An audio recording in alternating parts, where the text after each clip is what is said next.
আরাবি ভেঙচি কাটলো ফাহিমকে, তারপর বলল, তুমি তোমার ওই ঘাস পাতা আর কি যেন আছে ওইগুলো তুমি খাও, আমি এগুলাই খাবো। এসব খেয়ে কি কোনো লাভ হয়? নিজের শরীরের দিকে একবার তাকা, মনে তো হয় বাতাসের সাথে উড়ে যাবে। আরাবি আর কিছুই বলল না, মুখ ফুলিয়ে রাখলো। ফাহিম নিজের নাস্তা রেখে উঠে দাঁড়ালো। জিহাদ সাহেব এখনো ওঠেননি।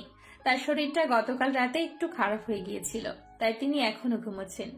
ফাহিমকে উঠতে দেখে আরাবিও উঠে চলে গেল রুমে। তারপর ঝটপট একটা কালো রঙের সালোয়ার স্যুট পরে নিল। চুলগুলো সুন্দরভাবে আঁচড়ে বেনি করে নিল ঢিলাঢালা ভাবে। তারপর ওড়না দিয়ে সুন্দরভাবে মাথায় কাপড় দিয়ে নিল। হালকা একটু সানস্ক্রিন দিয়ে নিল। চোখে কাজল দিল আর ঠোঁটে লিপস্টিক দিয়ে নিল। এর মাঝেই ফাহিমের ডাক এসে পড়ল। আরাবি আয়নায় নিজেকে আর একবার দেখে নিয়ে তারপর ছুটে চলে গেল। লিপি বেগমকে বলে তারপর জিহাদ সাহেবের কাছে গিয়ে ওনাকে একবার দেখে নিল। এরপর ঝটপট বাহিরে এসে ফাহিমের বাইকের পেছনে উঠে বসল। মাঝপথে এসে জ্যামে আটকে পড়ল তারা। তবে ভাগ্য ভালো, সেদিনের মতো এত সময় ধরে জ্যাম ছিল না। আধা ঘন্টার মাঝেই জ্যাম ছেড়ে দিল। তারপর খুব দ্রুতই ওরা কাঙ্ক্ষিত স্থানে এসে পৌঁছে গেল। আরাবি বাইক থেকে নামতেই ফাহিম বলল, তুই বলে আমি আজ কোচিংয়ে যাব না, এখানেই থাকি। তো ইন্টারভিউ শেষ হলে তোকে নিয়ে একেবারে যাব। আরাবি মুচকি হেসে বলে, ভাইয়া তুমি যাও তো, আমি ঠিক আছি। আর আমার ইন্টারভিউ শেষ হলে আমি তোমাকে ফোন করে জানাবো, তখন না হয় তুমি এসে আমাকে নিয়ে যেও। ফাহিম লম্বা শ্বাস ফেলল। তারপর পকেট থেকে মানিব্যাগ বের করে আরাবিকে 1000 টাকার নোট এগিয়ে দিয়ে বলে, টাকাটা রাখ, দরকারে কাজে লাগবে। কিন্তু আমার কাছে টাকা আছে। বেশি কথা বলিস না তো, আরো দিয়েছি, টাকাটা চুপটি করে নিবি। আরাবি টাকাটা হাতে নিল। তারপর ফাহিম আরাবির মাথায় হাত বুলিয়ে দিয়ে বাইক স্টার্ট দিয়ে দিল। ঠিক তখনই একটা কালো রঙের গাড়ি এসে থামল সেখানে। আরাবি একবার তাকিয়ে চোখ সরিয়ে নিল। এদিকে ফাহিমও আরাবিকে সাবধানে থাকতে বলে চলে গেল। আরাবি ঠোঁটে হাসি ঝুলিয়ে ফাহিমকে বিদায় জানিয়ে দিল। এদিকে সেদিনে দারোয়ানটা এসে দাঁড়ালো আরাবির সামনে। তারপর বলে, আফামনি একটু সরে দাঁড়ান, স্যার আইসেন, উনি ভেতরে যাইব। আরাবি বিনা বাক্যে সরে দাঁড়ালো। দারোয়ান গিয়ে গেট খুলে দিতেই গাড়িটির ভেতরে প্রবেশ করলো। এরপর সেই গাড়ি থেকে বের হলো মিস্টার সাফওয়ান জায়ান শাখাওয়াত। সে গাড়ি থেকে বের হতেই তীক্ষ্ণ চোখে তাকালো আরাবির দিকে। এদিকে আরাবি সেদিনের ওই লোকটাকে দেখে চোখ বড় বড় করে তাকিয়ে আছে, মুখটাও হা করে খোলা। এই দারোয়ান চাচা এই লোকটাকে কি স্যার বলে সম্বোধন করছিল? আর লোকটাই বা এমন ভাবে তাকাচ্ছে কেন ওর দিকে, যেন ওকে একেবারে খেয়ে ফেলবে? নাকি সেদিনের জন্য এখনো ওর উপর রেগে আছে? এদিকে জায়ান আরাবিকে পা থেকে মাথা পর্যন্ত দেখে নিয়ে অফিসের ভেতরে চলে গেল। কিছুক্ষণ পর আরাবি নিজেকে সামলে নিল। তারপর দারোয়ানের উদ্দেশ্যে ধীরে বলল, চাচা, এই যে লোকটা ভেতরে গিয়েছে তাকেই কি আপনি স্যার বলে সম্বোধন করছিলেন? দারোয়ান চাচা আরাবির কথা শুনে তার পান খেয়ে লাল হয়ে যাওয়া ঠোঁট নাড়িয়ে বলেন, আরে হো আফামনি, ইনি তো এই কোম্পানি মালিক নিহান সাকওয়াতের একমাত্র ছেলে সাফওয়ান জায়ান সাকওয়াত। এটা শুনে যেন আরাবি যেন আসমান থেকে পড়ল। আগের বারের চেয়ে চোখ জোড়া দ্বিগুণ বড় করে ফেলল। বিড়বিড় করে বলে উঠল, হায় সর্বনাশ, দুনিয়াতে আর কেউ কি ছিল না? এই লোকটার সাথেই সেদিনের ওই ঘটনা ঘটতে হলো। এখন কি হবে তার? এই লোকটা কি কোনোদিন তাকে চাকরি দিবে? মুহূর্তেই আরাবির মুখটা কাদো কাদো হয়ে গেল। ঠোঁট উল্টে আবার অফিসের দিকে তাকালো। তারপর ভাবলো, যা হবার হবে, তা পরে দেখা যাবে। এখন ভেতরে যাওয়া যাক। আরাবি ভেতরে যেতেই দেখলো সেখানে ম্যানেজার আগেই দাঁড়িয়ে আছে। আরাবি যেতেই তিনি বলেন, ম্যাম আপনি আমার সাথে আসুন। আরাবি বেশ অবাক হলো হঠাৎ ম্যানেজারের এত নমনীয় কথাবার্তা শুনে। তারপরেও কিছুই বলল না, চুপচাপ ম্যানেজারের সাথে চলল। এদিকে একটা রুমের সামনে এসে দুবার দরজায় টোকা দিল। বলল, স্যার, ম্যামকে নিয়ে এসেছি। Let her in. ম্যানেজার এবার সরে দাঁড়ালো। বলল, ম্যাম আপনি ভেতরে যান। ম্যানেজার চলে গেলেন। এইদিকে আরাবি প্রচন্ড নার্ভাস। কই এর আগেও তো 3টে কোম্পানিতে ইন্টারভিউ দিয়েছে, ওগুলোর সময় তো এমন লাগেনি, তাহলে এখন কেন এমন লাগছে? আরাবি জোরে জোরে দুবার শ্বাস নিল। তারপর আল্লাহর নাম নিয়ে দরজায় টোকা দিয়ে বলল, আম কামিং। এরপর আরাবি রুমটায় প্রবেশ করলো। ভেতরে আসতেই সবার আগে আরাবি দৃষ্টি চলে যায় জায়ানের দিকে। এদিকে জায়ান চেয়ারে হেলান দিয়ে ওর দিকেই তাকিয়ে আছে। আরাবি চোখ সরিয়ে নিল। লোকটার চোখ জোড়া অদ্ভুত। ওই চোখের দিকে তাকালে আরাবির শরীর শিরশির করে উঠে। আরাবি জায়ানের দিক থেকে চোখ সরিয়ে খেয়াল করলো ওখানে আরেকজন ছেলেও আছে। আরাবি খুব নম্রভাবে বলে উঠল, আসসালামু আলাইকুম স্যার। আরবি সালাম দিতেই জায়ান আর ইপ্তি সালামের জবাব দিল। জায়ান গম্ভীর কণ্ঠে বলে, Have a seat. আরবি ধীরে সুস্থে বসলো। প্রচন্ড অস্থিরতায় আরবি ওর না আঙ্গুলে পেঁচাতে লাগলো। বিষয়টা খেয়াল করেছে জায়ান। অবশ্য ও চোখ জোড়াতো 1 সেকেন্ডের জন্য সরেনি আরবির ওপর থেকে। জায়ান শান্ত কণ্ঠে বলল, There is nothing to be nervous. We will just ask you a few simple questions. You will give as the correct answer. Fine sir. এরপর জায়ান আর ওর সাথে ছিল ইপ্তি। দুজনেই টুকিটাকি সহজ কিছু প্রশ্ন জিজ্ঞেস করলো। অবশ্য জায়ানই সব প্রশ্নগুলো করেছে, ইপ্তি তার সুযোগই পায়নি। প্রশ্নগুলোর উত্তর আরবি বেশ ভালোভাবেই দিতে পারল। সবকিছু শেষ হলে জায়ান ঠান্ডা গলায় বলে উঠল, The answers were very good and organized. Your qualifications are also good. So we offered you the job. You will work as my personal secretary. You will join the office from tomorrow. আরবি যেন নিজের কানকেই বিশ্বাস হচ্ছিল না। অবশেষে সে জবটা পেয়েই গেল। তবে কিন্তু এভাবে যে আজকেই জবটা পেয়ে যাবে সেটা ভাবেনি আরবি। অন্য সব কোম্পানিগুলো তো এখনো ভালো মন্দ কিছু জানায়নি ওকে। আর এখানে আজকেই ইন্টারভিউ দিতে আসলো, আর আজকেই তারা ওকে চাকরি দিয়ে দিল। ব্যাপারটা বেশ অদ্ভুত লাগলো। তবে আর মাথা ঘামালো না আরবি। আসল কথা হলো ও চাকরিটা পেয়েছে, আর এটা এখন সবচেয়ে বড় খুশির খবর। আরবির ঠোঁটে হাসি ফুটে উঠল। স্নিগ্ধ চেহারায় ঠোঁটে কোমল হাসিতে যেন আরবিকে জায়ানের কাছে মায়াপুরী লাগছে, যার দিকে জায়ান দিন রাত ক্লান্তিহীন ভাবে তাকিয়ে থাকতে পারবে। জায়ান ভেবে পেল না এমন নির্লজ্জ ও কবে থেকে হলো। অবশ্য প্রেমে পড়লে নাকি আস্ত মানুষটাই বদলে যায়, সেখানে এসব আর কি। জায়ান নিজেকে সংযত করলো। এভাবে একটা মেয়ের দিকে তাকিয়ে থাকলে মেয়েটা ভালো নজরে ওকে দেখবে না। মেয়েটা তো আর জানে না যে ও তাকে ভালোবাসে। আরবিকে আস্তে আস্তে বোঝাতে হবে ওর ভালোবাসা। আর জায়ান এমন কিছু করবে যেন আরবিও বাধ্য হয় ওকে ভালোবাসতে। কথাগুলো ভেবেই নিস্তব্ধে বাঁকা হাসি দিল জায়ান। এদিকে আরবি হাসি মুখে বলে, thank you sir, thank you so much. I will try my best so that you don't find any mistake in my work. I hope so. অফিসের বাহিরে দাঁড়িয়ে আছে আরবি। খুশি যেন ওর ধরছেই না। অবশেষে একটা চাকরি পেল। এবার আর কোনো চিন্তা নেই। বাবার চিকিৎসাটাও বেশ ভালোভাবেই হবে। আরবি ভাবলো খুব দ্রুতই ওর বাবাকে চিকিৎসার জন্য ইন্ডিয়া নিয়ে যাবে। যে করেই হোক ওর বাবাকে সুস্থ করতে হবেই। আরবি খুশি মনে ফাহিমকে ফোন করলো। আরবির অফিস থেকে ফাহিমের কোচিং সেন্টার বেশি দূরে না। বাইকে আসলে বেশি হলে 20 মিনিট সময় লাগে। আরবি ফাহিমের সাথে কথা বলে ওর জন্য অপেক্ষা করতে লাগলো। প্রায় 25 মিনিট পর ফাহিম আসলো। ভাগ্য ভালো রাস্তায় জ্যাম ছিল না। ফাহিম বাইক থেকে নামতেই আরবি ফাহিমকে জড়িয়ে ধরলো। উচ্ছ্বাসিত কণ্ঠে বলে উঠল, ভাইয়া I am so happy, so happy. আমার চাকরিটা কনফার্ম হয় ভাইয়া। ফাহিম দোহাতে বোনকে জড়িয়ে ধরলো। আরবি চুলের ভাঁজে চুমু খেয়ে বলে, আমি অনেক খুশি আরো। কনগ্রেচুলেশন। Thank you. আরো চল, এই খুশিতে তোকে ট্রিট দিই আমি। আরবি ফাহিমকে ছেড়ে দাঁড়ালো। বলল, কিন্তু ট্রিট তো দেওয়ার কথা আমার, তুমি কেন দেবে? বেশি বড় হয়ে গেছিস, বেশি আমাকে ট্রিট দিবি। আরবি খিলখিল করে হেসে উঠল। ফাহিম নিজেও হাসলো। পরে বলল, চল যাওয়া যাক। ফাহিম বাইকে উঠে বসলো। আরবিও বসলো। তারপর মুহূর্তের মধ্যেই চলে গেল। এদিকে নিজের কেবিনে দাঁড়িয়ে কাছের দেওয়াল থেকে সবই দেখছিল জায়ান। চোখ জোড়া শক্ত হয়ে আছে ওর। কপালে রগগুলো ফুলে ফেপে উঠেছে। হাত জোড়া মুষ্টিবদ্ধ করে নিল জায়ান। রাগ মিশ্রিত কণ্ঠে বলল, আমি ছাড়া এইভাবে অন্য কোনো ছেলের সাথে হাসতে পারবে না তুমি মেয়ে। আর তোমার সাহস কিভাবে হলো ওই ছেলেটাকে জড়িয়ে ধরার? দাঁতে দাঁত চেপে জায়ান নিজের রাগ নিয়ন্ত্রণ করার চেষ্টা করলো। না, এভাবে রাগলে হবে না, তাকে শান্ত হতে হবে। জায়ান চোখ বন্ধ করে নিল।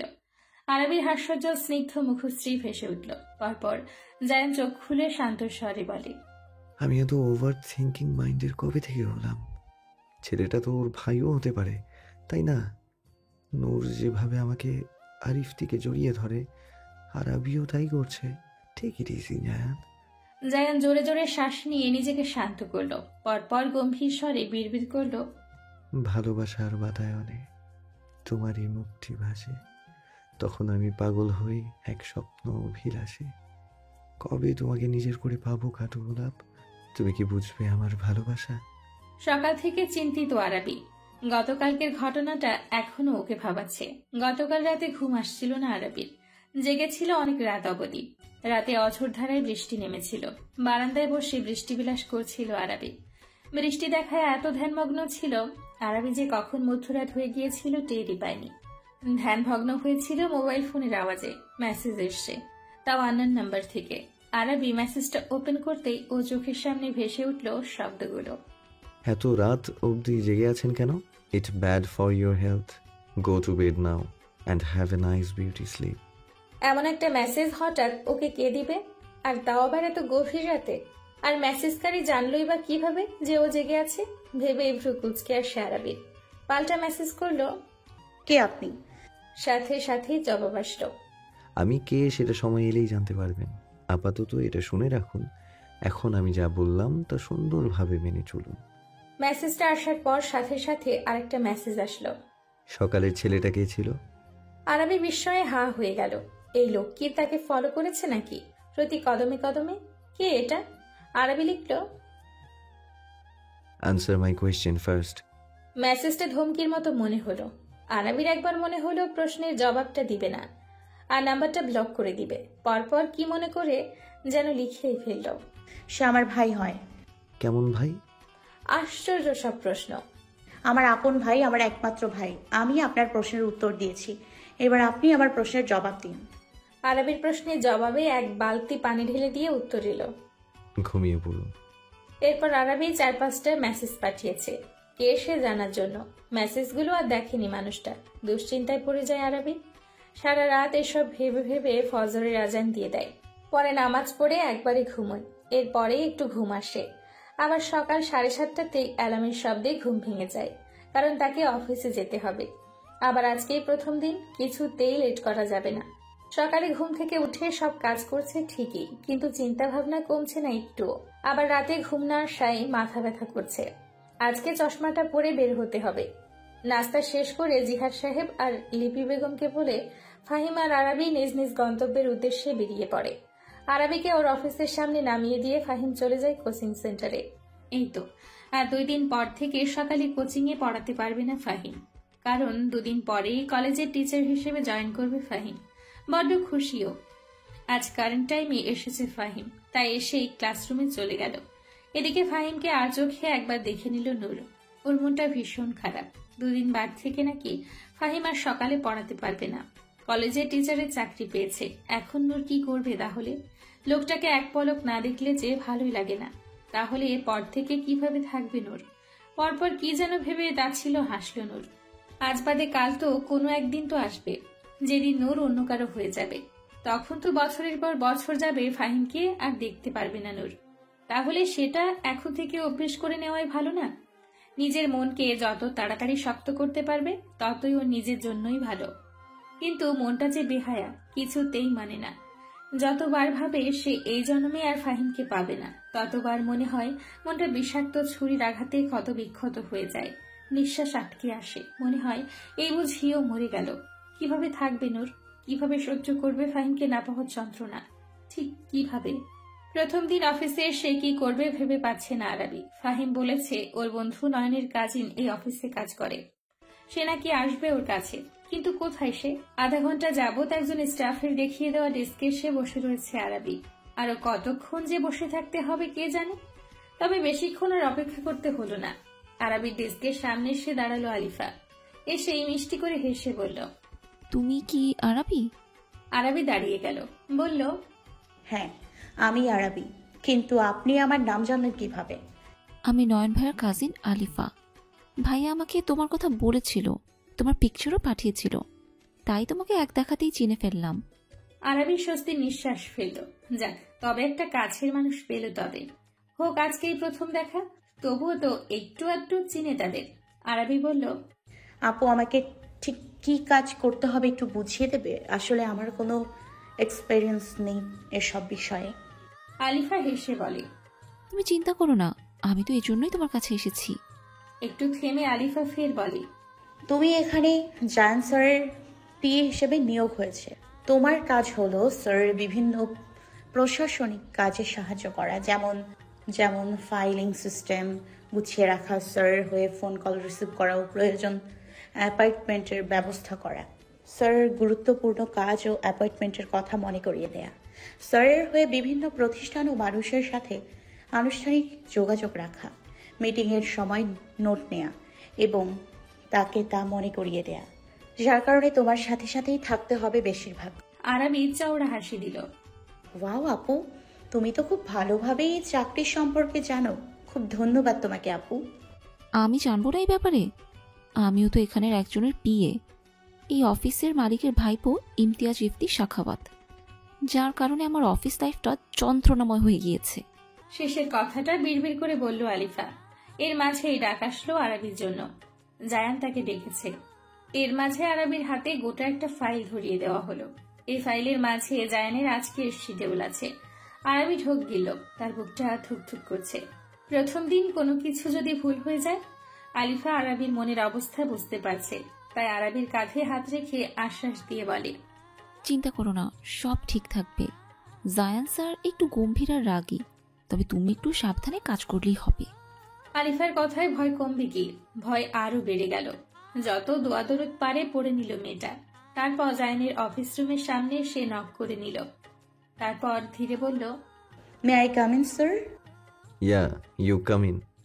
আরাবি আস্তে ধীরে ভেতরে প্রবেশ করল।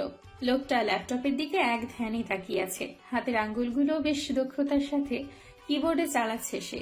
রয়্যাল ব্লু রঙের স্যুট কোটে বেশ আকর্ষণীয় লাগছে তাকে। সিল্কি চুলগুলো জেল দিয়ে সেট করে রেখেছে। ফর্সা মুখশ্রীতে চাপ দাড়িগুলো যেন তার সৌন্দর্য আরো বাড়িয়ে দিয়েছে। আরাবি চোখ ফিরিয়ে নিল। কি করছিল ও? এভাবে বেহায়ার মতো তাকিয়েছিল। যদি লোকটা দেখতো তবে কি ভাবতো? মিস আরাবি, আজকের শিডিউলটা বলুন। পুরুষালী ঠান্ডা স্বরের আওয়াজে কেঁপে উঠল আরাবি। পরপর হালকা আওয়াজে বলতে লাগলো আজকের শিডিউল। সব শুনে শেষে জায়ান বলল, ক্যান ইউ মেক কফি? আমি বললাম আপনি কফি বানাতে পারেন? পারি। Then make 2 cups of coffee.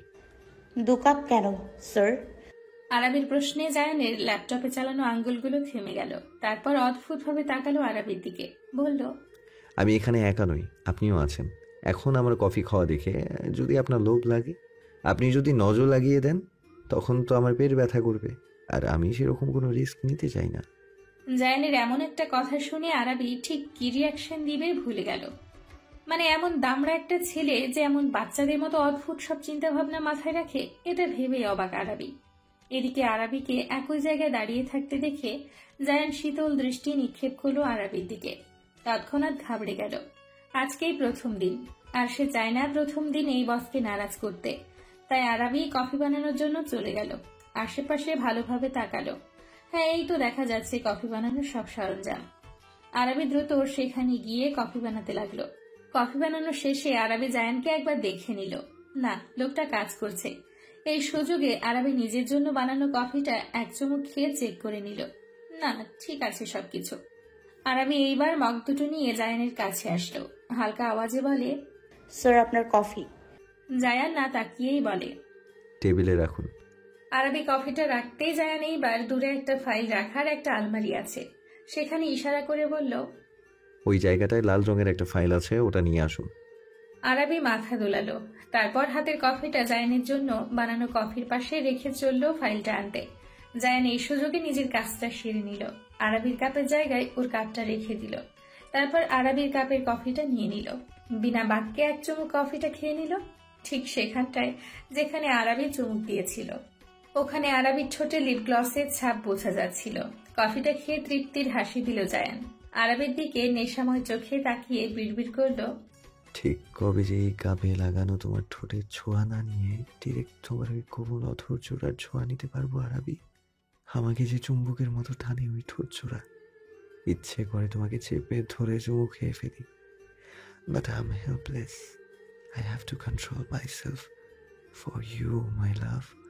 Zayan কাউকে পছন্দ করে, এটা জানার পর থেকে আমার মাথা খারাপ হয়ে যাচ্ছে। শামীম ভাই, আপনি আর দেরি করবেন না, আহানাকে নিয়ে জলদি চলে আসুন দেশে। আপনারা আসলেই আমার আহানা আর জায়ানের বিয়েটা দিয়ে দেব। চিন্তিত কণ্ঠস্বর মিসেস সোহানা শাখাওয়াতের। ফোনের ওই পাশে থাকা ব্যক্তি কিছু বলল বোধ হয়। তা শুনে সোহানা চেঁচিয়ে উঠল, আশ্চর্য, আমি জানবো কিভাবে যে ওর এভাবে হঠাৎ করেই এমন একজনকে পছন্দ হয়ে যাবে? যে ছেলে কখনো মেয়ের দিকে ফিরেও তাকায় না, সে ছেলে এভাবে হুট করেই এসে যদি বলে সে কাউকে পছন্দ করে, তাহলে সেটা আমি কিভাবে জানবো? আর বিষয়টা আমাকেও জানায়নি, নিহানকে বলেছে। ভাগ্য ভালো আমি নিহানকে ও তো রাতে ছাদে যেতে দেখে ওর পিছু নিয়েছিলাম, নাহলে তো আর জানতেই পারতাম না জায়নের মনে এসব চলছে।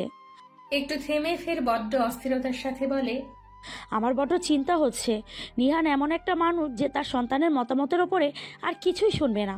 যেহেতু নিহানকেই জান সব জানিয়েছে, এবার নিহান যে করেই হোক ছেলের জন্য ওই মেয়ে খুঁজে এনে তার সাথেই জানে বিয়ে দিয়ে দেবে, তবেই শান্ত হবে।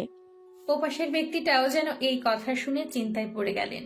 কিছু একটা বললেন সোহানাকে। সব শুনে সোহানা বলে, আমাদের শক্তপোক্ত একটা প্ল্যান সাজাতে হবে, এমন কিছু করতে হবে যাতে জান রাজি হয়ে যায় আহনাকে বিয়ে করতে। মোট কথা ওকে বাধ্য করব আমরা। ব্যক্তিটিও সহমত জানালেন সোহানার কথায়। সোহানা বললেন, আচ্ছা তবে রাখি, যে করেই হোক শীঘ্রই দেশে ফিরুন আপনারা, ওদের বিয়েটা এবার দিতেই হবে। ফোন কেটে সোহানা কুটিল হাসল। তারপর রুম থেকে বের হবার উদ্দেশ্যে পেছন ফিরে ভয় কেঁপে উঠল সোহানা, কারণ তার পেছনে স্বয়ং নিহাল সাহেব দাঁড়িয়ে আছেন। সোহানার শরীর ভয় ঠান্ডা হয়ে আসছে। নিহাল সাহেব তীক্ষ্ণ চোখে তার দিকে তাকিয়ে বলেন, কার সাথে কথা বলছিলে? শুকনো ঢোক গিল সোহানা। জোরপূর্বক হেসে বলে, আপার সাথে কথা বলছিলাম।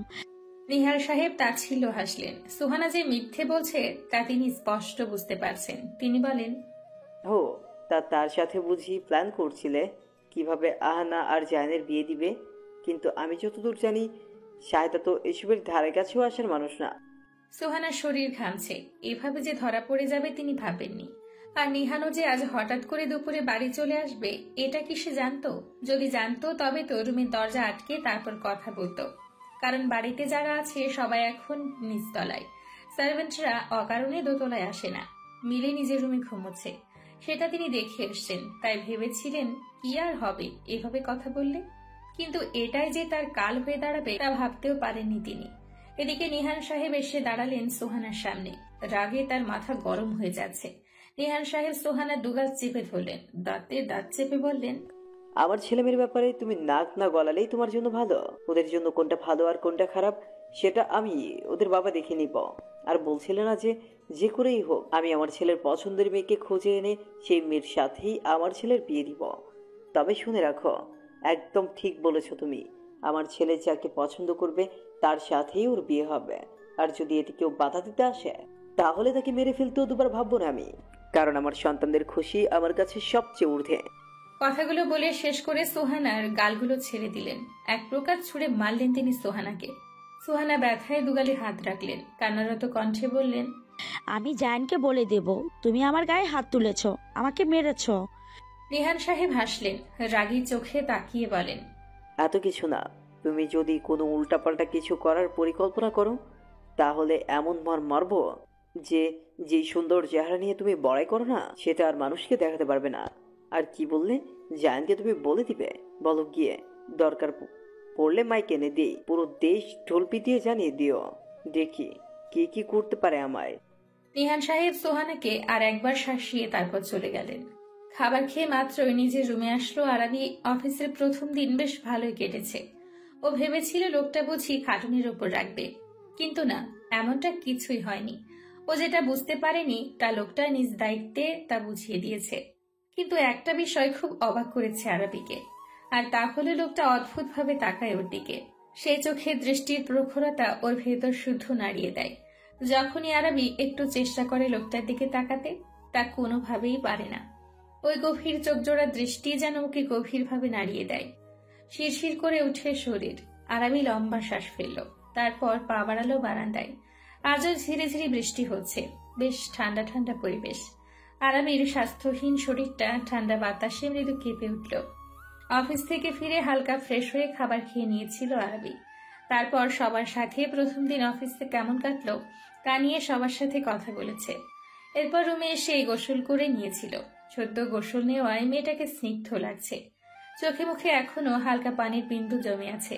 বারান্দায় মৃদু লাইটের আলোতে ওই পানির বিন্দুগুলো মুক্তদানার মতো জ্বলজ্বল করছে। বাতাসের দাপটে আরাবির খোলা চুলগুলো হালকাভাবে দুলছে, ঠোঁটের কোণে ঝুলে আছে হালকা মৃদু হাসি। আরাবি বেশিরভাগ সাদা জামা কাপড় পরতে ভালোবাসে। এই যে এখনো মেয়েটার গায়ে সাদা ফতো আর প্লাজো জড়ানো, চুলগুলো চোখ মুখে এসে বাড়ি খাচ্ছে আরাবির। বিরক্ত হয়ে আরাবি চুলগুলো আলগোছে ডান পাশ থেকে বাম পাশে এনে রাখলো। বারান্দাটা খালি খালি লাগে, এভাবে দাঁড়াতে ভালো লাগে না। আগামীকাল ফাহিমকে বলে কিছু গাছ আনতে হবে। আরাবি ভেবেও নিল কি কি গাছ আনবে। এমন সময় আরাবির ফোনে মেসেজ টোন বেজে উঠল।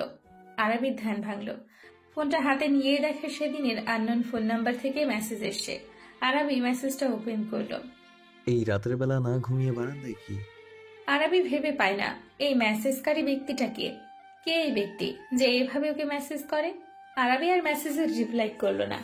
আরাবি ভেবেছে আর একটা মেসেজও রিপ্লাই করবে না, দেখা যাক এই ব্যক্তি ঠিক কতগুলো মেসেজ করতে পারে। এদিকে আবারও মেসেজ আসলো ফোনে। Why are you ignoring my messages? Arabi দেখেও ফোনটা রেখে দিল। পরপর আবারও একের পর এক মেসেজ আসছে। চুলগুলো বেঁধে ফেলুন, এভাবে খোলা চুলে কখনো বারান্দায় আসবেন না। আরাবি এবার কৌতূহল দমাতে পারছে না, এই লোকটা ওর প্রতিটা পদক্ষেপ সম্পর্কে কিভাবে জানতে পারছে। আরাবি নিজের বারান্দায় চারদিকে ভালোভাবে দেখল কোনো সিসিটিভি ক্যামেরা লাগানো আছে কিনা, কিন্তু না, কোথাও কোনো ক্যামেরা নেই। আরাবি এবার বারান্দা দিয়ে রাস্তায় উকিঝুঁকি মারল। ওর বারান্দা থেকে একটু দূরে একটা কালো রঙের গাড়ি দেখা যাচ্ছে, এছাড়া আর কিছু নেই আশেপাশে। আরাবির ভ্রু কুঁচকে আসলো, তাহলে কি ওই গাড়িটাই সেই অজ্ঞাত ব্যক্তিটির? ওখানে বসেই কি ওর ওপর এইভাবে গোয়েন্দাগিরি করছে? আরাবি এবার মেসেজ করলো, আমার বারান্দা দিয়ে বারবার তাকালে যে গাড়িটা দেখতে পাচ্ছি, সেখানে বসেই কি আমার উপর নজর রাখছেন? Are you looking for me? কথা ঘোরাচ্ছেন? মনের নজর দিয়ে খুঁজে দেখো, দেখবে তোমার খুব কাছে আছি। অনুভব করো তুমি আমাকে, যেভাবে আমি করি তোমাকে, প্রতি ক্ষণে, প্রতিটি নিঃশ্বাসে। আরাবির শ্বাস আটকে দাঁড়িয়ে রইল। কি চাই এই ব্যক্তি ওর কাছ থেকে? কেন এসব কথা বলছে ওকে? আরাবির মনটা ব্যাকুল হয়ে উঠল। লিখল, কি চান আপনি আমার কাছ থেকে? তোমাকে চাই আমি, ওই পুরো তুমিটাকে আমায় দিয়ে দাও, বিনিময়ে পৃথিবীর সব খুশি তোমার আঁচলে এনে দেব আমি। আরাবির মেসেজটা পড়েই কেমন যেন করে উঠল বুকের বাপাসটা। ধুকপুক শব্দগুলো জোরালো হয়ে গিয়েছে। কে সে? এই লোকটা কি জানে না যে ও কোনো বিশ্ব সুন্দরী না, যে ওর জন্য একটা মানুষ এমন পাগল হবে? নেহাতি লোকটা ওর সাথে মশকরা করছে, না হলে ওর মতো কালো মেয়েকে কেই বা ভালোবাসবে। আরাবি ঠোঁটের কোণে তাচ্ছিলের হাসি টেনে লিখল, আপনি যেই হন না কেন, একটা কথা শুনে রাখুন, এসব থার্ড ক্লাস প্র্যাঙ্ক আমার উপর চলবে না। কারণ আমি জানি আমি কালো, আর এসব কাব্যিক কথাবার্তা মানুষ অন্তত আমাকে নিয়ে করবে না। তাই বলছি, আমাকে আর মেসেজ করবেন না। আরাবি ফোনটা সুইচ অফ করে দিল। তারপর গিয়ে বিছানায় শুয়ে পড়ল। কিন্তু মেয়েটা তো জানলই না সে তার কথাবার্তা দিয়ে একজনকে চূড়ান্ত পর্যায়ে রাগিয়ে দিয়েছে। জায়ান রাগে চোয়াল শক্ত করে নিজের গাড়িতে বসে আছে। প্রতিদিন সে অফিস ছুটির পর আরাবিদের বাড়ির সামনে সে গাড়ি থামিয়ে রাখে, কারণ সে প্রথম দিন আরাবিকে ফলো করে এখানে এসেছিল। তারপরেই খেয়াল করেছে আরাবি অনেকক্ষণ নিরিবিলি একলা সময় কাটায় বারান্দায়। এরপর থেকে জায়ান এখানে গাড়ি নিয়ে দাঁড়িয়ে থাকে যতক্ষণ পর্যন্ত না আরাবি তার রুমে যায়। আরাবিকে মন ভরে দেখে, কিন্তু আজ মেয়েটা যে এমন একটা কথা বলবে ভাবতে পারেনি জায়ান। ও আরাবির সাথে প্র্যাঙ্ক করছে? ও কালো? নিজেকে এতটা তুচ্ছতা ছিল কোনো মানুষ করে? জায়ান হাতের মুঠোতে ফোনটা শক্ত করে চেপে ধরে, চোয়াল শক্ত করে বলে, কাজটা তুমি ঠিক করলে না, একদম ঠিক করলে না। তুমি নিজেকে এতটা তুচ্ছ ভাবো কিভাবে? তুমি আমার কাঠগোলাপ, বোকা মেয়ে। তুমি যদি একবার আমার নজর দিয়ে নিজেকে দেখতে, তাহলে বুঝতে তুমি আমার কাছে ঠিক কতটা সুন্দর, ঠিক যেন একটা স্নিগ্ধ কাঠগোলাপ তুমি। একটু থেমে জায়ান ফের বলে, আমি তোমাকে বোঝাবো মেয়ে, আজকে যেই কথাগুলো বললে তুমি, তার জন্য শাস্তি তোমার, তুমি পাবে। রাগে গজগজ করতে করতে জায়ান গাড়ি চালু করে চলে গেল। গাড়ি বাড়ির সামনে আসতেই দারোয়ান মেন গেট খুলে দিল। জায়ান ড্রাইভারকে গাড়ি পার্ক করতে বলে বাড়ির ভেতরে প্রবেশ করলো। দেখলো নিহান সাহেব এখনো বসে আছেন সোফায়। জায়ান তার কাছে এসেই গম্ভীর মুখে বলল, এখনো জেগে যে? তোমার তো দেরি কেন, জানতে পারি? পাল্টা প্রশ্ন করলেন নিহান সাহেব। জায়ান শান্ত কণ্ঠে বলে, আর্জেন্ট কাজ ছিল কিছু, অনেক রাত হয়েছে, শুয়ে পড়ো গিয়ে, আর কখনো এত রাত জাগবে না। জায়ান রুমে যাওয়ার জন্য পা বাড়ালো। মেয়েটার খোঁজ পেয়েছো কিছু? ঠিকানা ঠিকানা জানো? কোথায় থাকে সে? নিহান সাহেবের প্রশ্নে জায়ান থেমে গেল। ঘুরে গিয়ে সুকুচকে প্রশ্ন করে। হঠাৎ এই প্রশ্ন? এসব জানার জন্যই কি জেগেছিলে? আগে উত্তরটা দাও। জায়ান শ্বাস ফেলল, তারপর শীতল কণ্ঠে বলে, আমার পিএ আরবি মৃধা, ওই সেই মেয়ে। নিহান সাহেব অবাক হয়ে গেলেন। কি, আমার অফিসেই কাজ করে মেয়েটা? এত কাছে? একটু থেমে ফের বলেন, মেয়েটার ফুল ডিটেলস দিবে আমাকে। জায়ান এক ভ্রু উঁচু করে বলে। ও ঠিকানা দিয়ে তুমি কি করবে? নিহান সাহেব মুচকি হেসে বলে, ও মা, ছেলের বউকে যত তাড়াতাড়ি সম্ভব বাড়িতে নিয়ে আসবো না? নাকি তুমি চাইছো না বিয়ে করতে? কি করবে না বিয়ে? জায়ান বাবার কথা শুনে বাঁকা হাসল, পরপর চলে গেল নিজের রুমে। নিহান সাহেব ছেলের হাসিতেই বুঝে গেলেন ছেলে তার রাজি। এইবার যত তাড়াতাড়ি সম্ভব মেয়েটার বাড়িতে সম্বন্ধ নিয়ে যেতে হবে। অবশেষে ছেলে তার রাজি হয়েছে বিয়ে করতে, আর দেরি করবেন না তিনি। আজ একটু তাড়াতাড়ি অফিসে এসছে আরাবি। কিছু কাগজপত্র আলিফা থেকে বুঝে নিতে হবে, তাহলে ওর কাজে হেল্পফুল হবে।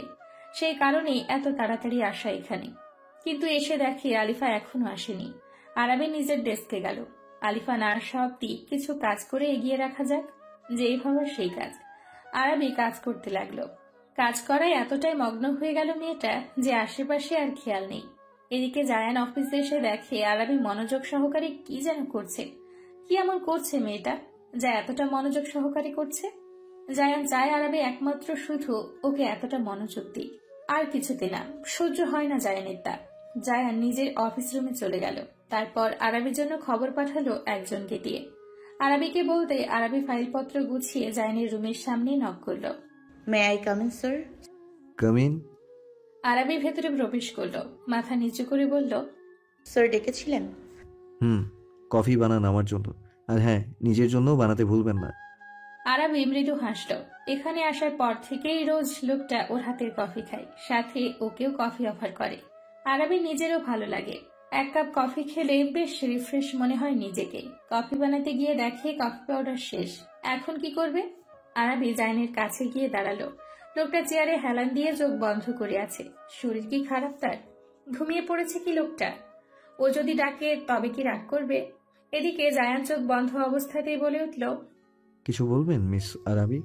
হঠাৎ এভাবে বলায় ভয় পেল হালকা আরাবি। মৃদু কেঁপে উঠল শরীর। শুকনো ঢোক গিলল আরাবি। নিজেকে সামলে নিয়ে বলে, স্যার আসলে কফি পাউডার শেষ। জায়ান চোখ মিলে তাকালো।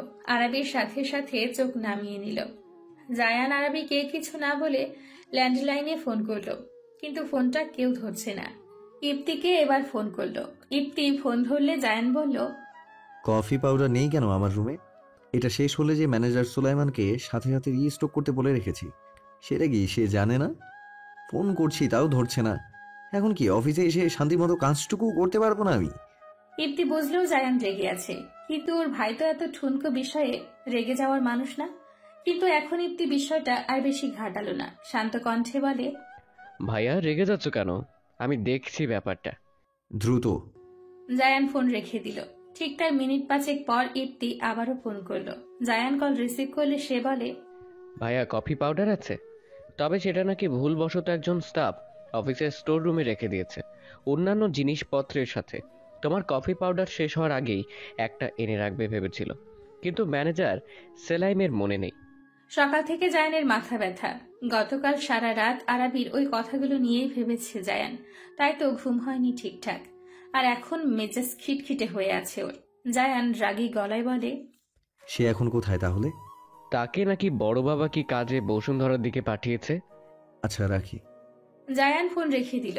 তারপর আরাবিকে উদ্দেশ্য করে বলে, কফি স্টোর রুমে আছে, আমি গিয়ে নিয়ে আসছি। আরাবি জায়ানের চোখের দিকে তাকালো। লোকটার চোখ জোড়া লাল হয়ে আছে। নিশ্চয়ই অসুস্থ লোকটা। আরাবি মৃদু স্বরে বলে, আপনার বোধহয় মাথা ব্যথা করছে, আপনি বসুন, আমি নিয়ে আসছি। Did I tell you to go? হালকা ধমকের সাথে বলল জায়ান। আরাবি মুখটা গোমড়া করে নিল। জায়ান শ্বাস ফেলল।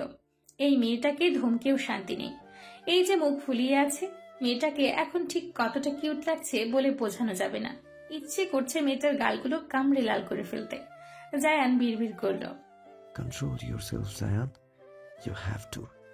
জায়ান স্টোর রুমে যাবে, ঠিক ওই সময় ওর ফোনে কল আসলো। জায়ান দেখে ওর বাবা ফোন করেছেন। রিসিভ করতেই তিনি বলেন, জান, আর্জেন্ট আসো, খুবই গুরুত্বপূর্ণ কথা আছে। সাউথ কোরিয়ার ওই কোম্পানিটা আমাদের সাথে ডিল সাইন করতে ইচ্ছা প্রকাশ করছে। এই সুযোগ হাতছাড়া করলে চলবে না। They want to talk to you, come first my son, they are waiting. আসছি বলে জায়ান ফোন রেখে দিল। তারপর তীক্ষ্ণ চোখে তাকালো আরাবির দিকে। আরাবি মুখটা কাচুমাচু করে দাঁড়ালো। জায়ান বলল, এখানেই থাকুন, আমার জরুরি মিটিং আছে, সেটা শেষ করেই আসছি। এরপরেই কফি খাবো। এখান থেকে এক পাও বাহিরে রাখবেন না। এই বলে জায়ান হনহন করে চলে গেল। এদিকে আরাবি অবাক। আশ্চর্য, সে মিটিং এ যাচ্ছে ভালো কথা, তো ওকে এখানে এভাবে আটকে রাখার মানে কি? এখানে বসে থেকে করবেটা কি? ও শুধু শুধু বসে থেকে সময় নষ্ট করে লাভ আছে? আরবি একবার ভাবলো এখান থেকে চলে যাবে, আলিফার সাথে কাজের বিষয়ে কিছু আলাপ করে নিলেও হবে, কিন্তু তা আর করলো না। করলো উল্টোটা, সে চলল স্টোর রুমে কফি পাউডার আনতে। আরবির ভাষ্য মতে কফি পাউডারটা আনতে তো আর বেশিক্ষণ সময় লাগবে না, এই যাবেই আর আসবে, যেই ভাবা সেই কাজ। আরবি জায়নের কথাকে অগ্রাহ্য করে বের হয়ে গেল জায়নের অফিস রুম থেকে। অন্ধকারে ছেয়ে আছে পুরো স্টোর রুমটার মধ্যে। আরবি বেশ সাবধানে আশপাশ দেখে পা ফেলল। হাতে তার ফোনের ফ্ল্যাশ লাইট জ্বালানো। এদিক ওদিক তাকিয়ে সুইচ বোর্ড দেখতে পেল আরবি। গিয়ে বাতি জ্বালালো, তবে একটা বাতি জ্বলে এখানে, তাও বেশি একটা আলো হয় না। এখানে যে এত সমস্যা, এটা কি কেউ দেখেনি? আরবি ভাবলো গিয়ে এখানের এই সমস্যার কথা ম্যানেজারকে জানাবে। এমনিতে স্টোর রুমটা বেশ ক্লিন। মানুষ যেখানে স্টোর রুমে পুরনো জিনিসপত্র রাখে, এইখানে তার উল্টো। এখানে সব দরকারি আর প্রয়োজনীয় জিনিসপত্র রাখে। আরবি খুব সাবধানে আরেকটু সামনে এগোলো। দেখলো একটা শেলফে বেশ কিছু জিনিসপত্র রাখা। আরবি সেখানে গিয়ে খোঁজাখুঁজি করতে লাগলো, কিন্তু সেখানে পেল না। এরপর ছোট্ট একটা কাভার দেখতে পেল, ওটা খুললো। ভালোভাবে খুঁজতেই কফি পাউডার পেল আরবি। হাসি মুখে কফি পাউডার নিয়ে উঠে দাঁড়ালো। সুইচ বোর্ডের কাছে গিয়ে বাতি নিভিয়ে যেই না পেছনে ফিরতে নেবে, তার আগে একজোড়া হাত ওর কোমর চেপে ধরল, আরেকটা হাত রুমালের মতো কিছু একটা চেপে ধরল ওর নাক মুখে। আরবি ভয় পেল, অস্থির হলো, ধস্তাধস্তি শুরু করলো নিজেকে ছাড়ানোর জন্য, কিন্তু সেটা বেশিক্ষণ পারল না, কারণ আস্তে আস্তে ওর শরীর নিস্তেজ হতে লাগলো। দুর্বল হয়ে পড়ল আরবি, চোখ জোড়া ঝাপসা হয়ে আসলো। ধীরে ধীরে অন্ধকার হয়ে গেল আরবির দৃষ্টিতে। ভারসাম্যহীন হয়ে গেল আরবির ছোট্ট দেহটা। এদিকে পেছনের মুখোশধারী লোকটা আরবিকে জ্ঞান হারাতে দেখে স্বস্তির নিঃশ্বাস ছাড়ল। পরপর আরবির শরীরটাকে কোলে তুলে নিয়ে রুমের এমন জায়গায় রাখলো যেখানে সহজে ওকে কেউ দেখবে না। এরপর একটা ড্রয়ার থেকে একটা রিমোট বের করলো। এখানে একটা এসি লাগানো আছে, কারণ এই স্টোর রুমটাই নিহান সাহেব, জায়ান, ইফতি ওরাও আসে, আর তাদের এসিতে থাকার অভ্যেস, তাই এখানেও লাগিয়ে রেখেছে। অজ্ঞাত ব্যক্তিটি এসি রিমোটটি নিয়ে এসির পাওয়ার 15-তে দিয়ে দিল। তারপর আর এক মুহূর্ত অপেক্ষা না করে অজ্ঞাত লোকটা দ্রুত সেখান থেকে বেরিয়ে চলে গেল। এদিকে অতিরিক্ত ঠান্ডায় আস্তে আস্তে আরবির শরীরে তাপমাত্রা কমতে লাগলো। অজ্ঞান হয়ে পড়ে থাকা আরবি যেন মৃত্যুর দিকে ধাবিত হয়ে যাচ্ছে আস্তে আস্তে। অজ্ঞাত লোকটি খুব সাবধানে সেখান থেকে সরে পড়ল। পরপর নিজেকে স্বাভাবিক রূপে ফিরিয়ে আনলো। এরপর কল করলো একটা নাম্বারে। একবার রিং হতেই ওপাশের ব্যক্তিটি ফোন রিসিভ করলো। অজ্ঞাত ব্যক্তিটি ঘাবড়ানো গলায় বলে, ম্যাম, কাজটা complete. Well done, very good, very good. আপনার রিওয়ার্ড জলদি আপনার কাছে পৌঁছে যাবে। রাখি ম্যাম। রাখুন, আর হ্যাঁ, এই ব্যাপারে যেন কেউ কিচ্ছু কানে না যায়, তাহলে কিন্তু সেটা আপনার জন্য ভালো হবে না। চিন্তা করবেন না ম্যাম, আমি খুব সাবধানে কাজটা করছি। ফোনটা কেটে দিল। ফোনটা কান থেকে সরিয়ে চওড়া হাসি দিলেন সুহানা শাখাওয়াত। শয়তানি হাসি দিয়ে বলেন, না থাকবে বাস, না থাকবে বাসি। এবার তুমি কি করবে নিহান? পরপর হাতে মদের গ্লাসটা নিয়ে সেটার দিকে তাকিয়ে বলেন, যে করেই হোক জাহানের বিয়ে আমার আয়হানার সাথেই হবে, সেটা যে করেই হোক না কেন। আমি সুহানা ঠিক কি কি করতে পারি আর কি কি করেছি তার ধারণাও তুমি করতে পারবে না নিহান, যেমনটা এত বছরও তুমি করতে পারোনি। এই বাড়ি, এই গাড়ি, এইসব প্রপার্টি সব আমার, কেউ তা নিতে পারবে না, কেউ না। যে আমার পথে বাধা হয়ে দিতে আসবে তাকে আমি এই নির্দোষ মেয়েটার মতোই প্রাণ হারাতে হবে। বেচারি মরার আগে জানতেও পারলো না সে কি ঠিক কার কারণে, কি কারণে মরেছে। সুহানা অট্ট হাসিতে ফেটে পড়ল। হাসি থামিয়ে রাগী গলায় সোহানা বলে, তুমি কি ভাবছো নিয়ান, রাতের বেলা চুপি চুপি ছেলের সাথে তার বিয়ের ব্যাপারে কথা বলবে আর আমি তা জানতেও পারবো না? কিন্তু তুমি ভুল জানো নিহান, তোমার ওপর আমার নজর 24 ঘন্টাই লেগে থাকে। তোমরা কি করো না করো আমি সব খবরই রাখি। ইস, কি ভুলটাই করলে নিয়ান, এভাবে ড্রয়িং রুমের মাঝে ছেলের পছন্দ করা মেয়ের ব্যাপারে কথা বলাটা উচিত হয়নি, একদমই হয়নি। আবারও হাসতে লাগলো Sohana. So we start working from next month. What do you say, Mr. Kang? Then Zayan বলে উঠল। মিস্টার কাং বলেন। জায়ান আর মিস্টার কাং হ্যান্ডশেক করলেন। মিস্টার কাংদের বিদায় দিতেই জায়ান দ্রুত ওর বাবাকে বলে, বাবা আমি যাচ্ছি, আমার কিছু কাজ আছে। হ্যাঁ যাও। জায়ান চলে গেল। এদিকে জায়ানের যাওয়ার পথে তাকিয়ে হাসলেন নিহান সাহেব। ছেলে যে তার কি জন্য তাড়াহুড়ো করছে তা সে বুঝতে পারছেন না। আর দেরি করা যাবে না, যত তাড়াতাড়ি সম্ভব জায়ানের বিয়েটা দিয়ে দিতে হবে। জায়ান দ্রুত পায়ে নিজের অফিস রুমে আসলো। ওর কেমন অস্বস্তি লাগছে। জায়ান ভেতরে প্রবেশ করলো। আশেপাশে নজর ঘোরাতেই ভ্রু কুচকে আসে জায়ানের। কোথাও নেই আরাবি। জায়ানের রাগে জ্বর শক্ত হয়ে আসলো। কোথায় চলে গেল মেয়েটা? জায়ান জোরে জোরে শ্বাস ফেলল। রেগে লাভ নেই। জায়ান ভাবল আরাবি ওয়াশরুমেও যেতে পারে, তাই সেখানে গিয়ে জায়ান শক্ত কণ্ঠে ডাক দিল, মিস আরাবি আপনি কি এখানে? কোনো আওয়াজ আসলো না। জায়ান দুবার দরজায় নক করলো। এইবারও কোনো সাড়া শব্দ না পেয়ে জায়ান দরজা খুলে ভেতরে গেল। না, পুরো ওয়াশরুম খালি। জায়ান এইবার রেগে গেল। এই মেয়ে নিশ্চিত বাহিরে চলে গিয়েছে। ও তো মানা করেছিল মেয়েটাকে যাতে এই রুমের বাহিরে না যায়, তাহলে ওর কথার খেলাপ করলো কেন? জায়ান ফোন বের করে আরাবিকে কল করলো। না, ফোনটাও ধরছে না মেয়েটা। ভয়ঙ্কর রেগে জায়ান দুবধা পা ফেলে একেবারে সোজা চলে আসলো আরাবির ডেস্কে। কিন্তু সেখানে নেই আরাবি। এইবার গেল আলিফার কাছে, কারণ আলিফার সাথে আরাবির একটু ভাব। আলিফা তখন কাজে ব্যস্ত। জায়ান ভারী স্বরে ডাকলো, মিস আলিফা আপনি কি আরাবিকে দেখেছেন? আলিফা ভয় পেয়ে গেল। আচমকা এমন ভাবে ডাকায় ঘাবড়ে গিয়ে দাঁড়িয়ে পড়ল। সম্মুখে জায়ানকে দেখে নিজেকে সামলে বলল, হ্যাঁ স্যার, জি কিছু দরকার ছিল? জায়ানের একই প্রশ্ন। আরাবিকে দেখেছেন?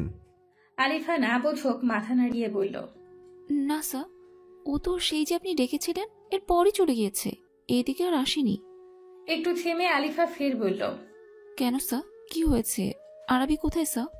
জায়ান আশেপাশে তাকাতে তাকাতে বিরক্ত কণ্ঠে বলে, বাবা ডেকেছিল, আমি তার কাছে গিয়েছিলাম। যাওয়ার আগে মিস আরাবিকে বলেছিলাম আমার অফিস রুম থেকে যেন কোথাও না যায়, বাট বাবার সাথে দরকারি কাজ শেষ করে আমার রুমে এসে দেখি উনি সেখানে নেই।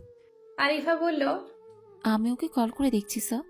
I already tried, but she is not picking up the phone. এবার আলিফা নিজেও চিন্তায় পড়ে গেল। কোথায় গেল মেয়েটা? মেয়েটার যদি কিছু হয়ে যায় নয়ন ভাইয়ের কাছে কি জবাব দিবে ও? আল্লাহর নাম স্মরণ করতে লাগলো আলিফা। জায়ান আর কিছু না বলে দ্রুত কদম ফেলে আরাবিকে খুঁজতে লাগলো। থেমে থাকলো না আলিফাও, কিন্তু না, কোথাও নেই আরাবি। জায়ান ইফতিকেও ফোন করে এখানে ডেকে আনলো। সব শুনে ইফতিও খুঁজতে লাগলো। আলিফা আর সবাইকে জিজ্ঞেস করছে আরাবির কথা, কিন্তু ওকে কেউ দেখেনি। এভাবে খুঁজতে খুঁজতে অফিস পরিষ্কারের কাজে নিয়োজিত বুয়ার কাছে গেল আলিফা। ওনাকে জিজ্ঞেস করে দেখা যাক, যদি সে আরাবিকে দেখে থাকে। পেছন পেছন ইফতিও গেল। আলিফা ওনাকে ডেকে বলে, আন্টি, আপনি কি এই মেয়েটাকে দেখেছেন? আলিফা নিজের ফোনে আরাবির একটা ছবি দেখালো ওনাকে। তা দেখে বুয়া বলেন, আরে এই আফারে তো আমি স্টোর রুমের ওইদিকে যাইতে দেখছিলাম। Store room? বিড়বিড় করে বলল ইফতি। পরপর বুঝতে পারলো ব্যাপারটা। আরাবি বোধ হয় কফি পাউডার আনতেই ওখানে গিয়েছে। জায়ান তো এই কারণেই ওকে ফোন করেছিল। ওই দিকেই যাইতে দেখেছি। আচ্ছা, ধন্যবাদ আন্টি। আলিফা দ্রুত মেসেজ করলো জায়ানকে, স্যার, আরাবিকে নাকি বুয়া আন্টি সেন্টার রুমের দিকে যেতে দেখেছেন, আপনি জলদি এদিকে আসুন। মেসেজটা পড়ে জায়ান আর এক মুহূর্ত অপেক্ষা করলো না, দ্রুত কদমে সেদিকে পা বাড়ালো। জায়ান আলিফা আর ইফতি স্টোর রুমে ঢুকতেই চমকে উঠল। আলিফা চেঁচিয়ে উঠে বলে, এখানে এত ঠান্ডা কেন? এসির পাওয়ার এত নামিয়ে রেখেছে কি? হাত পা আমার জমে যাচ্ছে। ইফতি নিজের গায়ের কোট খুলে আলিফাকে পরিয়ে দিল। চমকে উঠল আলিফা। দ্রুতভাবে তাকালো ইফতির দিকে, যে আপাতত এসি রিমোট খোঁজায় ব্যস্ত।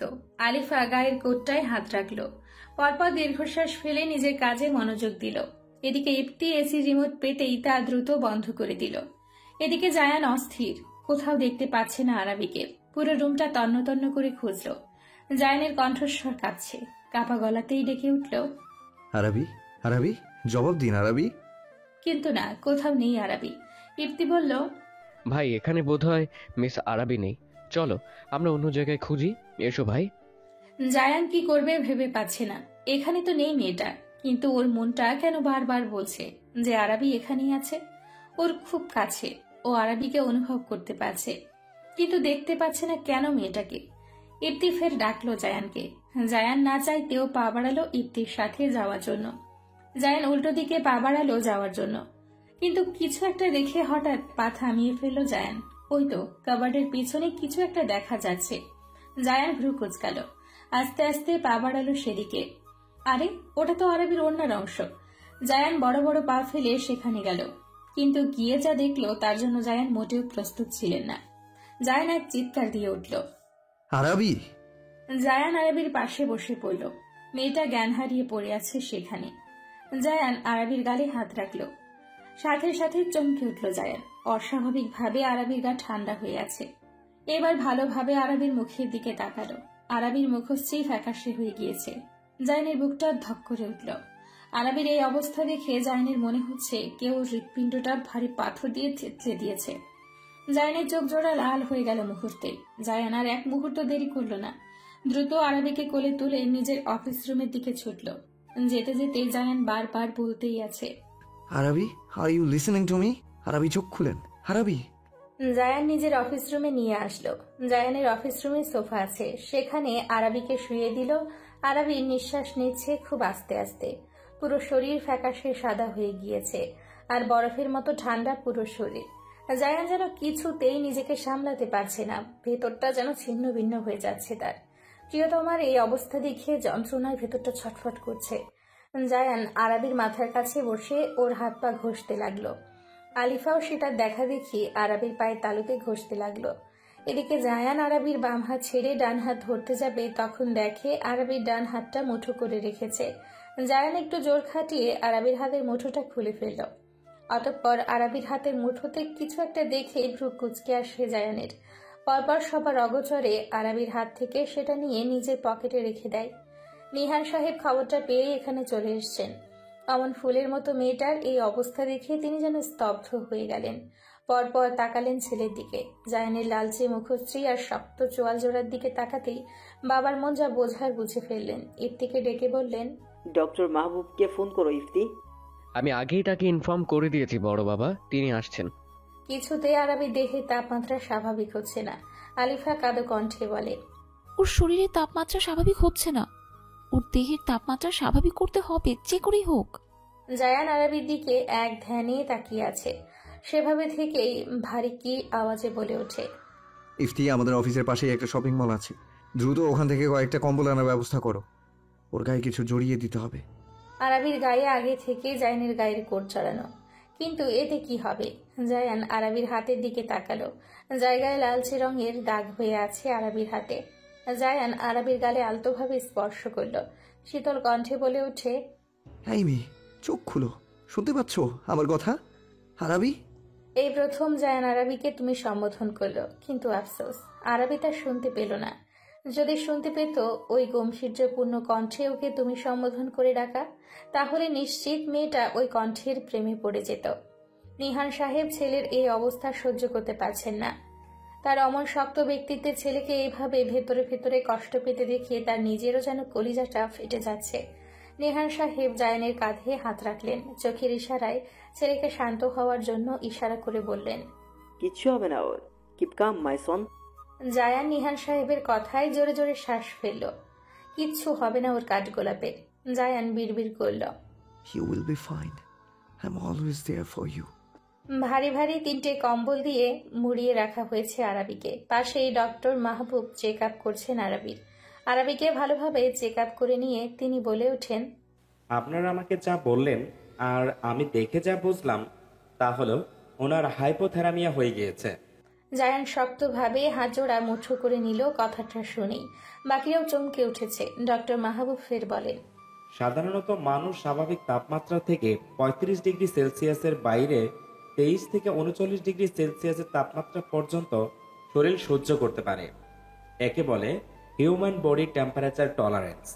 শরীরের স্বাভাবিক তাপমাত্রা থেকে যখনই ঘরের তাপমাত্রার ভারসাম্য নষ্ট হয় তখন মাথা যন্ত্রণা, হাঁচি, জ্বর ভাব উপসর্গ দেখা যায়।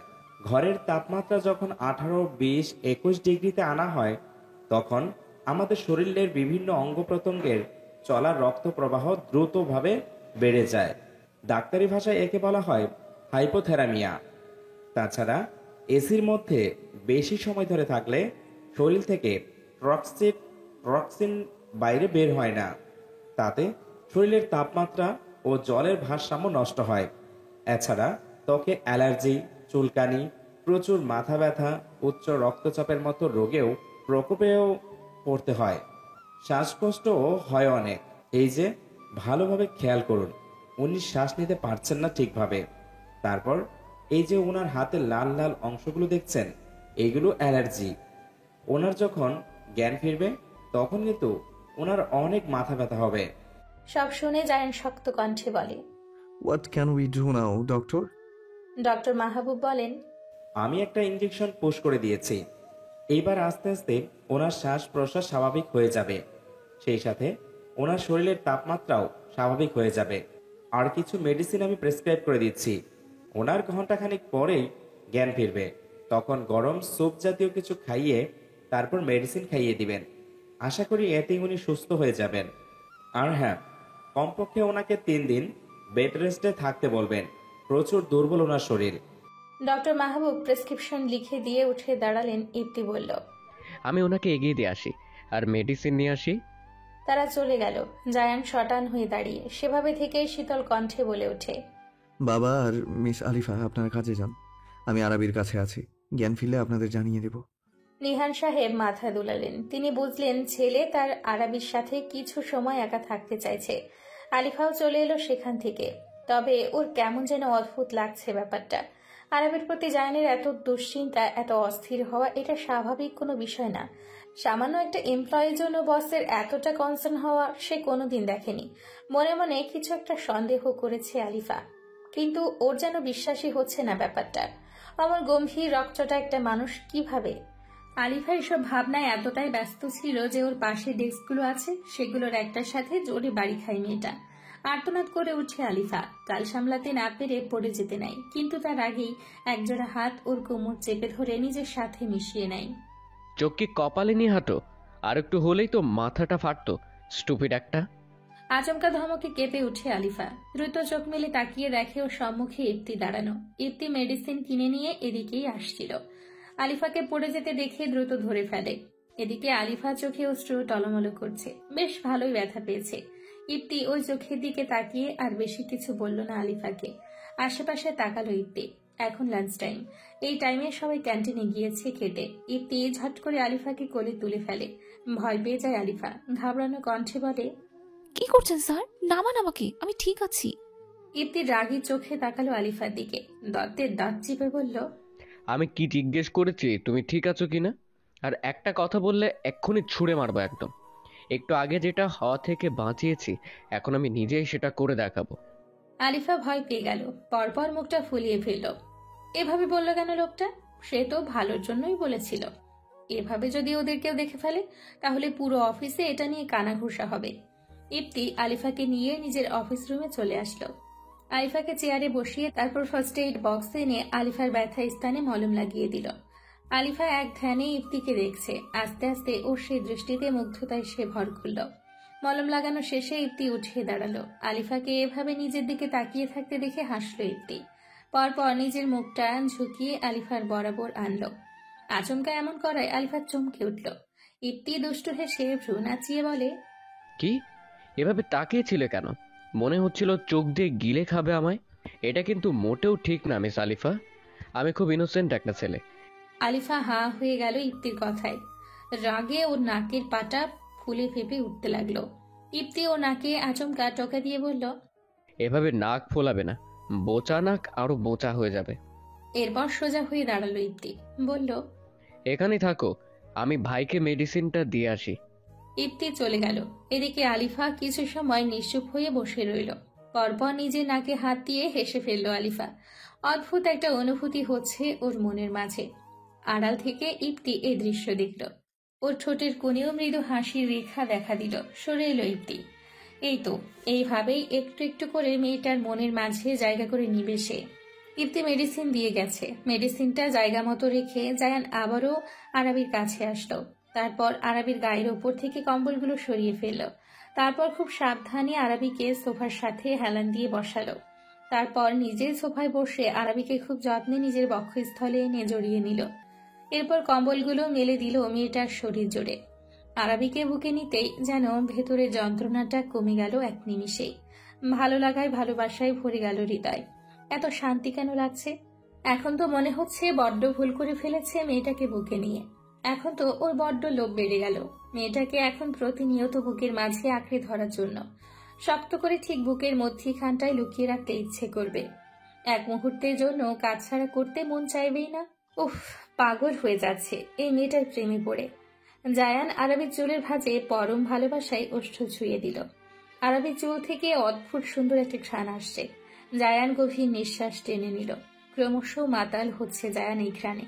জায়ান চোখ বন্ধ করে বিড়বিড় করল, তুমি আমার ভালোবাসা, আমার প্রিয়তমা, আমার একান্ত ব্যক্তিগত আদুরে একটা শুভ্র স্নিগ্ধ কাঠগোলাপ। আর আমার এই অতি যত্নে রাখা কাঠগোলাপকে কেউ কষ্ট দিতে চেয়েছে, আমি তাকে কিভাবে ছেড়ে দেই? ছাড়বো না তাকে। আমার কলিজায় হাত দিয়েছে সে।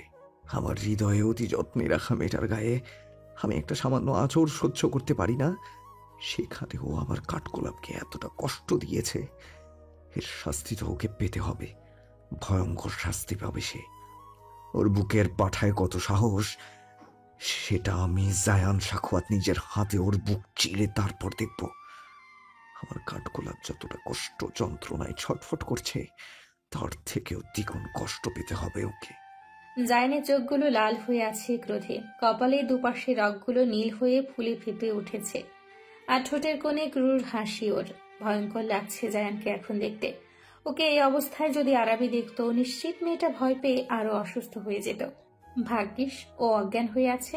শরীরের ওপর ভারী কিছু অনুভব হচ্ছে। পিটপিট করে চোখ জোড়া খুলে আরাবি, কিন্তু তীব্র মাথা ব্যথার কারণে সাথে সাথে আবারও চোখ জোড়া বন্ধ করে নেয়। অসহ্য যন্ত্রণা হচ্ছে মাথায়। আরাবি একটা হাত মাথায় চেপে ধরল। ঠিক তখনই একটা ভারী কণ্ঠস্বর এসে বাড়ি খেল ওর কানে। মিস আরাবি, আপনি ঠিক আছেন? জায়ানের কণ্ঠস্বর সেটা। বেশ ভালোই বুঝেছে আরাবি। বহু কষ্টে চোখ জোড়া খুলে তাকালো আরাবি। মাথার যন্ত্রণায় কথা বলতেও ইচ্ছে করে না। জায়ানের মুখে যেন আধার নেমেছে। ঠিক সেইভাবেই খুব সাবধানে আরাবিকে ধরে উঠিয়ে বসালো। এদিকে জায়ানকে নিজের এত কাছে দেখে যেন শ্বাস আটকে গেল আরাবির। হৃদস্পন্দনের গতি বেড়ে গেল হু হু করে। এত কাছে কেন আসছে লোকটা? বুকের বাপাসটায় অদ্ভুত রকম একটা অনুভূতি হচ্ছে লোকটাকে নিজের এতটা কাছে দেখে। জায়ান আরাবিকে সোফায় ভালোভাবে বসিয়ে দিয়ে সরে এসে বলে, ঠিক আছেন আপনি? আরাবি দুর্বল কণ্ঠে বলে উঠল, ঠিক আছি। মাথা ব্যথা হচ্ছে? জায়ান শ্বাস ফেলল। ডক্টর মাহবুব তো বলেছেই মাথা ব্যথা হবে। জায়ান ল্যান্ডলাইনে ফোন করে স্যুপ আনতে বলল। তারপর আরাবিকে উদ্দেশ্য করে নরম কণ্ঠে বলে, ফ্রেশ হবেন? আরাবি মাথা নিচু করে মাথা দোলালো। ফ্রেশ তো হতে হবে, কিন্তু নিজে উঠে আসার শক্তিটুকু নেই। সেখানে ওয়াশরুমে যাবে কিভাবে? কি থেকে কি হয়ে গেল? ওই স্টোররুমের ঘটনা আবারও মস্তিষ্কে এসে হানা দিল আরাবির। কে ছিল মানুষটা? কে এভাবে ওকে মারার চেষ্টা করলো? ও তো এখানে ভালোভাবে কাউকে চিনেও না। তাহলে ভয়ঙ্কর ঘটনাটুকু স্মরণ হতেই ভয়ে আরাবির পুরো শরীর থরথর করে কেঁপে উঠল। হঠাৎ মাথায় কারো আলতো স্পর্শ টের পেতেই হুঁশ ফিরে আরাবির। মাথা উঁচু করে তাকাতেই সম্মুখে জায়ানকে দেখে। জায়ান ধীর আওয়াজে বলে, ভয় পাবেন না, আমি আছি আপনার পাশে। জায়ানের এইটুকু কথায় কেন যেন আরাবির মনটা ব্যাকুল হয়ে উঠল, আবেগী হয়ে উঠল নিমিষেই। চোখ ভরে উঠল আরাবির। যে অবস্থায়ও ছিল সেখানে মরেও যেতে পারত ও। ভাগ্যিস বেঁচে ফিরেছে, কিন্তু ওকে ওখান থেকে বাঁচালো কে? এই লোকটা কি ওকে বাঁচিয়েছে? তাহলে তো আরাবির কাছ থেকে বিশাল বড় একটা ধন্যবাদ পাবে লোকটা। কিন্তু শুধু মুখে ধন্যবাদ দিলে কি হবে? লোকটা ওর জান বাঁচিয়েছে। হঠাৎ করে জায়ান আরাবির সামনে হাঁটু মুড়ে বসে পড়ল। এহেন কাজে আকস্মাৎ চমকে উঠল আরাবি। জায়ান আলতো হাতে আরাবির ডান হাতটা স্পর্শ করল, কণ্ঠে কোমলতা এনে বলে, I'm really very sorry. I'm extremely sorry, Arabi. আরাবির বুকটা ধক করে উঠল। লোকটার কণ্ঠের এই ব্যাকুলতা এত অস্থির করে দিচ্ছে কেন ওকে? ভেতরটা কেন এত কাঁপছে ওই কণ্ঠস্বরে? আরাবির হাতটা জায়ান যেখানে স্পর্শ করেছে সেদিকে তাকিয়ে আরাবি লোকটার স্পর্শ করা জায়গাটুকু শিরশির করছে। শুকনো ঢোক গিল আরাবি, কাপা কণ্ঠে বলে, আপনি সরি বলছেন কেন? It's not your fault. আমি নিজে নিজের পায়ে কুড়াল মেরেছি। আপনি বলেছিলেন এখান থেকে এক পাও বাইরে না ফেলতে, কিন্তু আমি শুনিনি। জায়ান আরাবির হাত জোড়া আরেকটু দৃঢ়ভাবে স্পর্শ করল, বলল,